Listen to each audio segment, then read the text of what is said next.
Lakbayeros, kumusta tayo dyan? Ayos ba tayo lahat dyan? Naway nasa magandang kalagayan kayo dahil mga nitong sumunod na mga araw halos walang tigil ang ulan dahil sa pumasok na 3 bagyo sa atin.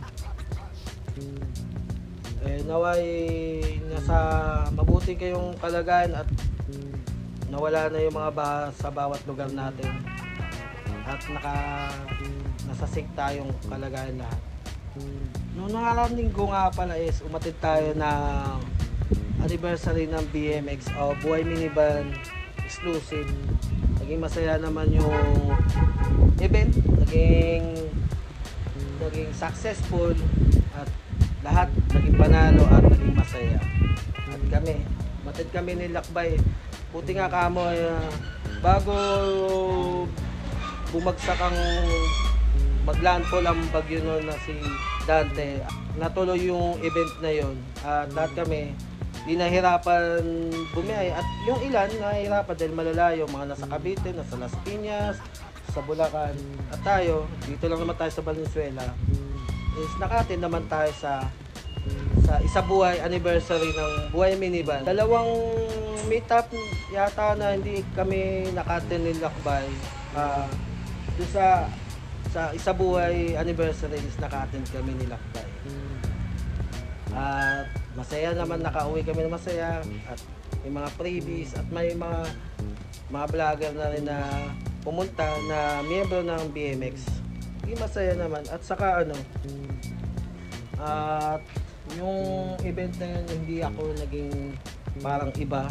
Yung overwhelming na welcome nila ako, hindi ako yung parang na out of place sa mga members at sa mga officer ng BMX.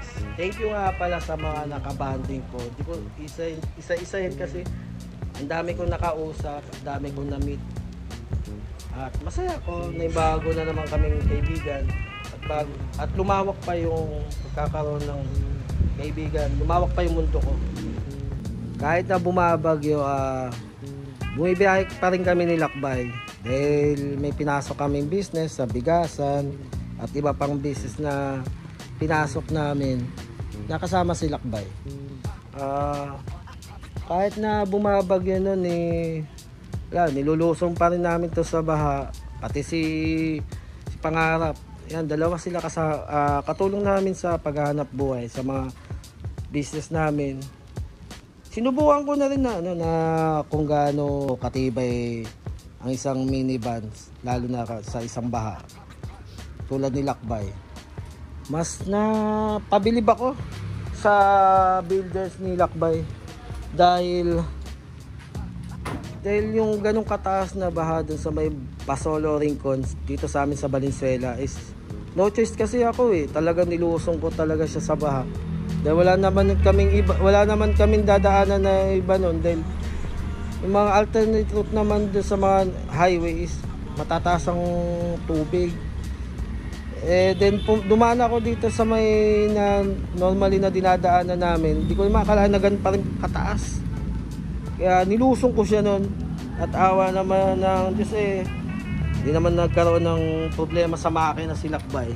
Goods pa naman, walang napunding ilaw, wala namang problema sa makina. Goods pa rin naman ang niya. Na-testing ko na kahit pa paano, na-testing natin si Lakbay kung gaano nga ba katibay ang isang minivan at gaano rin kaganda rin gumawa ng minivan ng isang builder ni Lakbay. Saka ipapasilip ko na rin sa inyo yung mga bago kong dinagdag kay Lakbay kasi marami akong natutunan nung nag-North Loop kami. Marami pa siyang kulang na dapat ayusin kay Lakbay. Dahil lalo na dun sa aircon niya, sobrang lamig, pero kumbaga wag natin masyadong, para sa akin opinion ko, dapat hindi masyadong inaabuso yung aircon ng isang sasakyan kasi may possible na masira kung lagi siyang nakatodo o limit lagi mo siya nagagamit. Kaya nagdagdag ako ng ibang accessories kay Lakbay para malamig pa rin naman na ginagamit, pero may magdagdag lang tayo na alternate na para hindi masyadong maabuso yung air. Papasil ko sa inyo mga kapatid. Nagdagdag ako kay Lakbay ng isang electric fan dito. Nagdagdag ako ng electric fan. Ako na lang nagkabit na lang yan. Pinaklas ko to. Pinaklas ko yan. Tinanggal ko lahat yan para maano ko yung wiring yan. Tapos ito, yan. Nagdagdag ako ng pan dyan uli. Kasi dati nakasabit lang to. Ito yun eh. Ito yung ginagamit namin nung nag-northloop kami na nakaklip lang dito. Ang ginawa ko, tinanggal ko na lang yung ano niya. Tapos, yan. Tinornilyo ko na lang dito sa loob. Ito na kisame ng nilakbay. Ito, bumili ako sa online. Yan na lang. Malakas din naman. Ganun pa rin naman setup ni Lakbay. Pero may mga balak kasi akong idagdag pa. Then nung nag-northloop kami, parang unti-unti ko nakita yung mga dapat na idagdag pa. Kung sakaling bibiyahe uli kami ng malalayo. Yan. Yung t-shirt na Buhay Minivan. Thank you kay shoutout pala at thank you kay Mayor TV. Dahil yan sa t-shirt na yan. Wala lang dito yung t-shirt namin ng anniversary. Yung isa Buhay na doon nilabang ko. Ginamit ko kasi nung nakaraan. Dito pa rin yung mga camping. Hindi pa rin naalis. Yan. Tapos nagdagdag ako ng na ilaw. Nagdagdag ako ng ilaw dito kay Lakbay kasi nung bumibiyahe kami ng gabi, hindi naman pwede buksan tong mga dome light. Then nasisilaw yung mga bata. Nag-install ako ng ilaw. Ito yung dinagdag kong ilaw kay Lakbay sa ilalim ng ng pedals. Yan. Halos di pa nga ako tapos diyan pag-install ng ilaw diyan. Pati mga wiring pa hindi pa masyado nakaayos. Kaya isa rin yan na inaayos ko rin ngayon. At busy rin ako na pag-upgrade ngayon kay Lakbay dahil ginagamit namin ngayon sa negosyo, pagbebenta ng bigas. At nagiging rolling store ngayon. Pinapasok na rin namin na nagro-rolling store ngayon si Lakbay. Halos nagtututok kami ngayon sa business habang nagtatrabaho. Dahil siyempre may mga gastusin na dapat na pagtuunan, na intindihin na hindi naman pwede na aasa lang tayo dun sa sinasahod natin sa trabaho. Kailangan dumagdag pa rin ng income. Kaya si Lakbay ngayon, hindi siya ngayon bumibiyahe ngayon na pang vlog ngayon. Ngayon ginagamit ko lang si Lakbay ngayon sa for business purposes ngayon. Kahit na umuulan. Yan, nilagyan ko na rin ng nagpakabit na rin ako ng sticker. May in-order na ako sa online na malagyan ng pangalan si Lakbay para pagkakakilanlan. Marami akong mga dinagdag katulad nito. Bumili rin ako sa online. O nga pala, yung last na vlog ko hindi ko pala na naglagay rin kami ng dashcam. Yan, nabili ko rin yung maganda rin yung dashcam na namin na bili. Yun, may dashcam din sa likuran. Isa sa followers natin at kaibigan natin na tinanong niya ako na kung si Lakbay ba gagamitin natin pang content para mag-camping. Ang sagot ko, siguro hindi. Kasi kung magka-camping man ako, ang gagamitin ko talaga si Pangarap. Kasi si Pangarap talaga yung gagamit natin talaga sa pag-camping. Kasi nagsimula naman tayo mag-camping at ginawa natin content na camping si Pangarap talaga. Kasi sa motor kasi accessible kasi. Ilang episode naman na sa channel natin na nag-camping lang tayo, gamit natin motor lang na si Pangarap. Lahat naman kasya naman dito. Kahit ultimo yung mga camping chair, pati yung iba pang gamit, kasya naman dito. Lakbay kasi is para sa akin, iba yung ano niya eh. Iba yung kategory niya, iba yung pagkatao niya, hindi siya although na una gusto ko sana gamitin si Lakbay maging minivan, camping minivan, pero parang purpose siya sa amin, hindi lang sa business kundi subukan uli na mag-loop. Kung magka-camping uli ako, magko-content uli ako ng camping, gagamitin ko si Pangarap. Pero kung maglo-loop ako, gagamitin ko si Lakbay. Mas may purpose siya sa amin, hindi lang sa business kundi subukan uli na mag-loop. Kung magka-camping uli ako, magko-content uli ako ng camping, gagamitin ko si Pangarap. Pero kung maglo-loop ako, gagamitin ko si Lakbay. Kinuha namin si Lakbay, purposes niya for business. Saka ito pa rin yung pangarap ko na mag-Philippine. Kaya isa rin siya tumutulong ngayon na makaipon tayo ng pang Philippine loop. Sana mangyari next year or next year pa, kasi alam niyo naman ang pag Philippine loop is malaking gastos. Kailangan may kakibat na pondo, lalo na tayo sa rin natin provide yung ginawa nating North Loop. Talagang pinag-ipunan namin ni Commander yung mag North Loop. Dalawa kasi reason bakit si Lakbay ang gagamitin ko para subukan mag Philippine Loop. Dalawa kasi reason ng gusto ko mangyari kung magtutuloy ako mag Philippine Loop. Una, makarating ng Visayas. May hanapin kasi akong tao, napaka-importanting tao sa Visayas. Kaya kailangan ko makarating ng Visayas na gamit si Lakbay. Kasi kung gagamitin ko si Pangarap, sa tingin ko lalaki naman yung gastos natin kung gagamit tayo ng hotel. Katulad nung nag-North Loop kami, nagano kami ng mga hotel, lalo na lumaki yung gastos.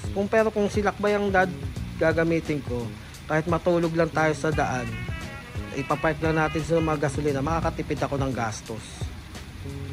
Saka pangalawa, ba't gusto ko mag Philippine Loop? Gusto ko makarating si Lakbay ng Davao. Dahil gusto ko makarating ulito sa builders niya para ipakita uli na yung ginawa nila maganda, pagkakagawa kay Lakbay, at gusto ko magpasalamat ng personal sa builders. Sa ngayon mga kabiyers, kasi ang napalitan lang namin kay Lakbay ngayon ay yung gulong. Napalitan na natin siya ng stock. Thank you nga pala sa Gentry, doon tayo nagpapalit ng gulong. Ang brand pala ng ginamit nating gulong dito ay Thunderer. Ano na rin yan tip na rin ng isa nating kaibigan natin na naka-minivan din. Sabi niya, kung magpapalit ako ng gulong, ito raw gamitin ko Thunderer kasi mura, is okay naman daw ang gulong. Saka sabi rin naman ng Gentry, good choice naman na pimili tayo ng brand na Thunderer kasi hindi siya China. Gawa siya ng Thailand, kung hindi ako nagkakamali, itong brand na to na Thunderer.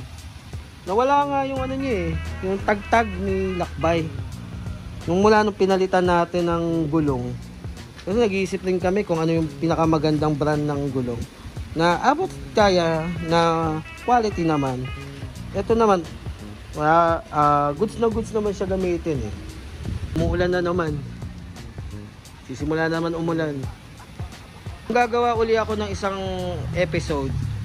Hindi natin pwede mawala sa pagbablog pa rin si Pangarap, kasi si Pangarap talaga yung kasama natin sa mga adventure noon, sa motovlogging, sa moto camping. Hindi natin siya pwede na mawala sa pagbablog natin. Basta pag sa mga mga adventures, ang gagamitin natin is si Pangarap sa moto camping, At sa mga loop, si lakbay ang gagamitin natin. Sana next year is matuloy natin yung plano natin na mag Philippine loop, or kundi man mag Philippine loop, or mailayo-layo natin si lakbay sa mga bandang South Luzon. Gusto namin masubukan si lakbay sa South Luzon or bandang Visayas, at syempre yung matupad pa rin na mangyari na mag Philippine loop kasama ang isang minivan na si lakbay. Sa ngayon kasi wala akong mga vlog ngayon sa YouTube channel ko kasi na-busy din sa trabaho, sa family, at sa business namin.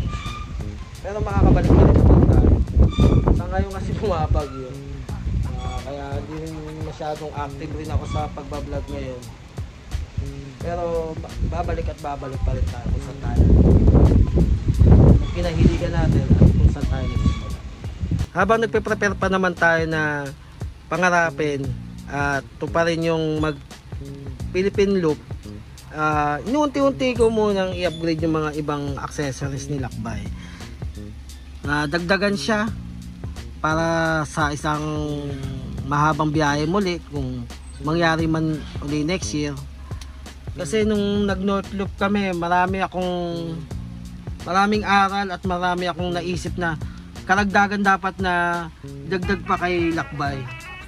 Hindi, kumbaga hindi ko siya kailangan na pagandahin dun sa labas, kundi yung dito yung mga dapat na kailangan. Lalo na kung magpi-Philippine loop kami, baka isama ko uli yung mag-iina ko, mga anak ko.